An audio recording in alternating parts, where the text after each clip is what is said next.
হে everyone, Suman পিয়াজ ব্লগে সবাইকে স্বাগত।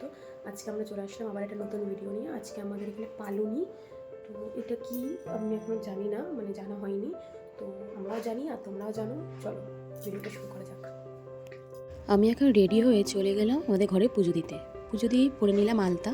মা বললো একটু আলতা পরতে হয় আজকে, তাই জন্য আলতা পরে নিয়ে চলে গেলাম সেজো কাকিমার ঘরে মিক্সিতে মশলা পেস্ট করতে।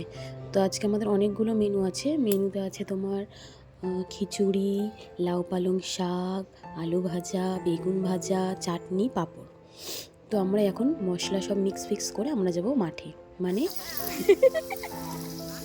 ব্রহ্মতলায়। তো ব্রহ্মতলায় গিয়ে দেখি এখানে তো বিশাল তোড়জোড়। দেখেছো সবাই কী সুন্দর নিজে নিজে পার্সোনাল উনুনে রান্না করছে। এই উনুনটাই আমাদের উনুনগুলো, আমাদের যে দুটো উনুন, সেটা আগের দিন রাতে সেজো কাকি গিয়ে বানিয়ে রেখে এসেছে বিকালবেলায়। তো এখন এখানে আমাদের রান্না শুরু হয়ে গেছে। এই দেখো সবাই কী সুন্দর ছোটো ছোটো হাঁড়ি করে বসিয়েছে। অনেকগুলো উনুন ছিল এখানে, আর এখানে সবচেয়ে বড় হাঁড়িটা আমাদের বাড়ির ছিল, যেহেতু আমাদের বাড়ির মেম্বার অনেক। তো এখানে রান্না হতে লাগলো।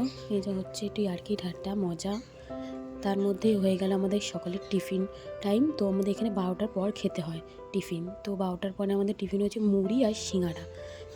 আমি আর সবাই মিলে খেলাম আমরা তোমার মুড়ি আর সিঙ্গাড়া। আর আমাকে এক আমার গাল দেবো, ননদ আমি তোমার এসছে দিয়ে খাবো রিমি।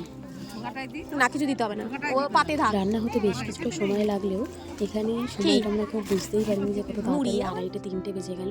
কিন্তু আজকে যারা রান্না করছে, যেমন মা, সেজো কাকিমা, এদের আজকে উপোস। এরা রাত্রেবেলা কিছু খেতে পারবে না, যা খাবে এই সকালবেলা। এই দেখো আমাদের খাওয়া হয়ে গেল। এই যে পাতে পরিবেশন করে গেছে কলা পাতায়, কি সুন্দর দেখতে লাগছে না? তো আজকে এই ভিডিওটা এই অবধি। সবাই ভালো লাগলে like, comment, share and subscribe করতে কেউ ভুলবে না। আর অবশ্যই বেল আইকনটি প্রেস করে রাখবেন। টাটা।